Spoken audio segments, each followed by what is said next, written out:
میٹھے میٹھے رسیلے اور صحت بخش پاکستانی کینوں کو ملکی معیشت کے لیے کماؤ پود بنانے کے لیے جو اقدامات ہونے چاہیے وہ نہیں ہو رہے۔ Pakistan fruit and vegetable exporters importers and merchants ایسوسی ایشن کے مطابق ہمارے پیارے کینوں کی برآمدات 5 سال میں 50% کم ہو گئی ہے۔ پاکستان سے رواں سیزن 3 لاکھ ٹن کینو برآمد کیا جائے گا، جبکہ کینو کی برآمد کا ہدف پورا ہونے کی صورت میں $11 کروڑ کا زر مبادلہ حاصل ہوگا۔ گزشتہ سیزن 17 لاکھ ٹن جبکہ رواں سیزن 27 لاکھ ٹن کینو کی پیداوار متوقع ہے۔ بمپر پیداوار سے مقامی مارکیٹ میں کینو کی قیمت میں کمی ہوگی اور کینو کی بمپر پیداوار کے باوجود ایکسپورٹ گزشتہ سال سے صرف 50,000 ٹن زائد ہوگی۔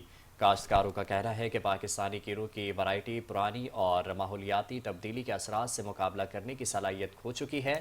ماہرین کے مطابق نئی ورائٹیز اور جدید طریقہ اختیار کر کے 5 سال میں برآمدات $400 ملین تک بڑھائی جا سکتی ہیں۔